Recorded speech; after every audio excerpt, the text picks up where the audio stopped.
নমস্কার, জ্যোতির্ময়ী দেবশ্রী। গতকাল ৮ই জুন একটা মহাজাগতিক মিলন হয়েছে।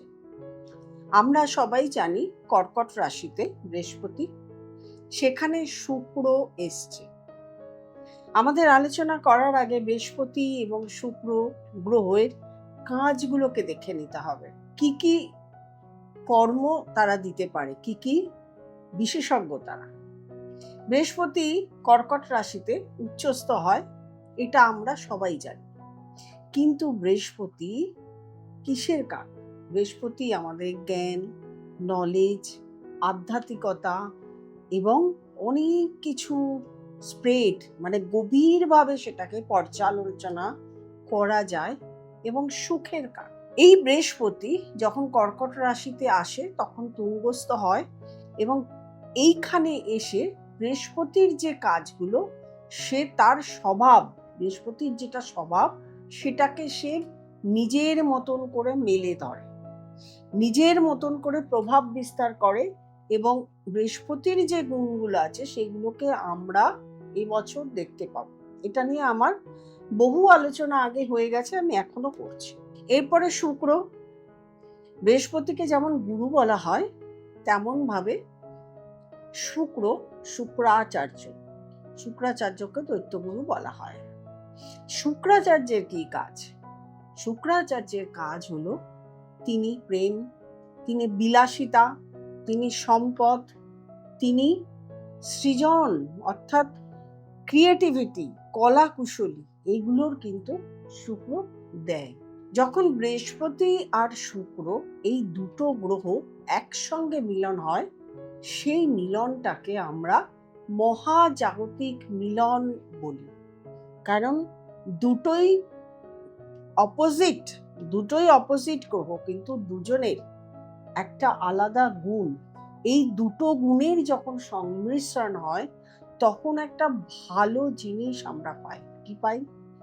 যেমন জ্ঞানের বিকাশ পাই, যেমন আধ্যাত্মিকতার বিকাশ পাই, তেমন বিলাসিতা পাই, বৈভব পাই, একসঙ্গে পাই সবগুলো। বৈভব পাই, কারোর প্রেম, বিবাহ, সেই কানেকশন পাই, তার সঙ্গে সম্পদ, কারোর ক্রিয়েটিভিটি বেড়ে যায় সেই সময়টা।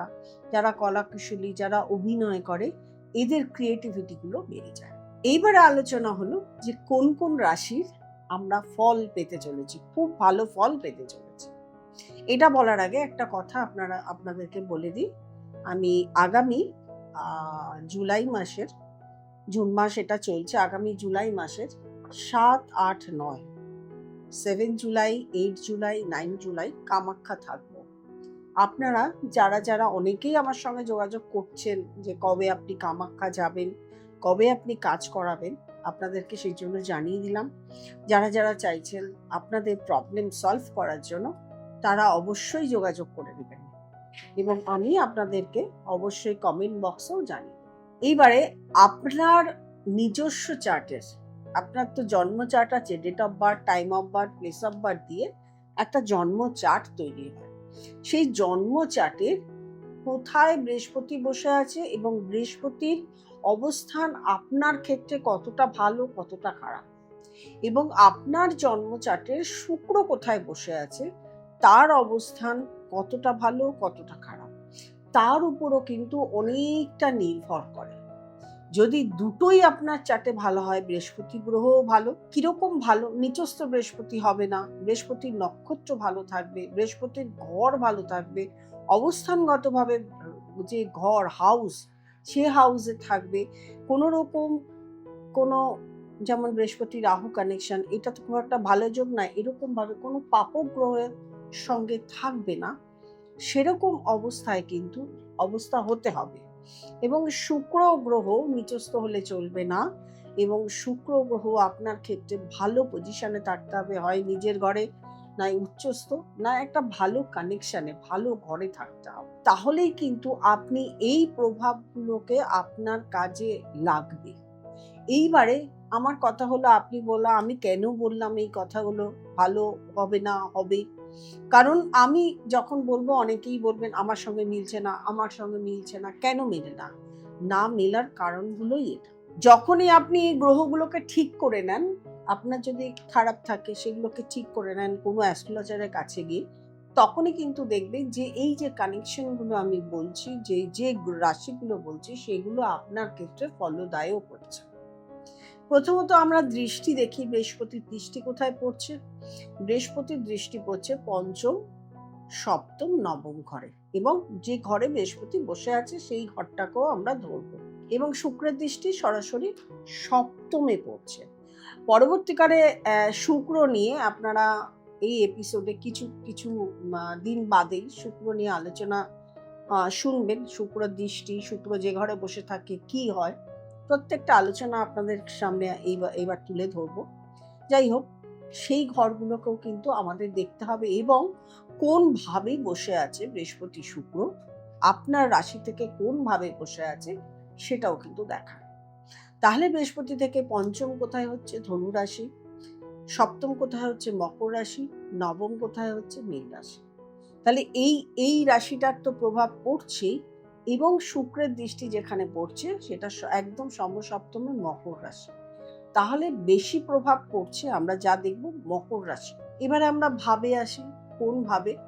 যেমন মেষ রাশি থেকে চতুর্থ ভাব, গৃহে, বাস্তু, মানসিক শান্তি, এটা কিন্তু চতুর্থ ভাবে আপনারা পাবেন। সব ভাবেই কিছু না কিছু পাবেন, আমি মেইন গুলো বলছি যেগুলো আপনারা বেশি পাবেন।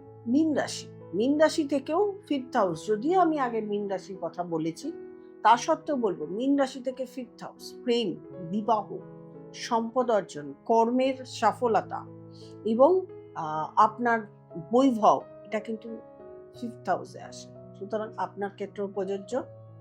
এছাড়াও আরেকটা যেটা রয়েছে, নবম ঘর হবে বৃশ্চিক রাশি থেকে নবম ঘর।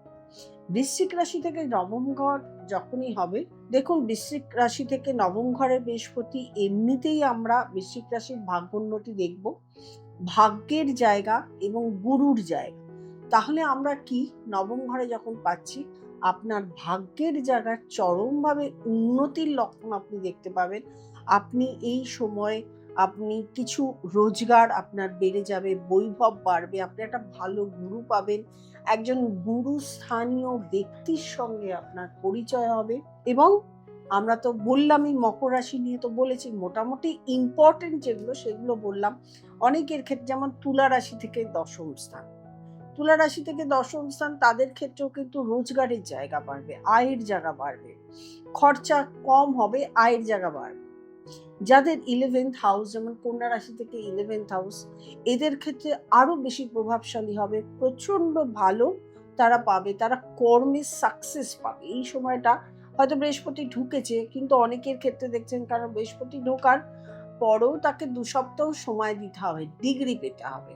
কিন্তু শুক্র যেহেতু খুব অল্প দিন একটি গ্রহে থাকে, যেমন আমি বললাম 8 জুন ঢুকবে, 4th জুলাই অবধি এই কম্বিনেশন।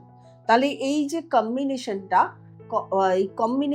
এই যে কটা দিন, এই কটা দিন কিন্তু শুক্র খুব তাড়াতাড়ি প্রভাব দেবে, সেই প্রভাবটা কন্যা রাশিও কিন্তু পাবে। মোটামুটি ভাবে আমি জানিয়ে দিলাম কোন কোন রাশি ভালো পাবেন। আর কেউ যদি চাইছেন আমার সঙ্গে যোগাযোগ করতে, অবশ্যই নিচে স্ক্রলে যে নাম্বারটি রয়েছে সেই নাম্বারটিতে ফোন করবেন, বুকিং করবেন, চেম্বারে চলে আসবেন এবং অনলাইন কনসালটেশন করবেন। অনলাইন কনসালটেশন হোয়াটসঅ্যাপ, যে নাম্বারটা যাচ্ছে হোয়াটসঅ্যাপ, সেই হোয়াটসঅ্যাপে যোগাযোগ করতে হয়। প্রত্যেকটা ক্ষেত্রেই একটা নিয়ম আছে, যেমন আপনাকে বুকিং করে নিয়ম করে সেই টাইমে আসতে হয়, এবং যখন অনলাইন করছেন অনলাইনেরও সিস্টেম আছে, আপনাকে আগে বুকিং করতে হবে, পে করতে হবে, তারপরে আপনি হোয়াটসঅ্যাপে দেখাতে পারবেন। আর ভালো লাগলে অবশ্যই সাবস্ক্রাইব করবেন, লাইক করবেন, কমেন্ট করবেন, শেয়ার করবেন, নোটিফিকেশন অল বেলটি প্রেস করতে ভুলবেন না। প্রত্যেকে ভালো থাকবেন, প্রত্যেকের শুভ যোগটা কাজে লাগুন, এটাই চাই।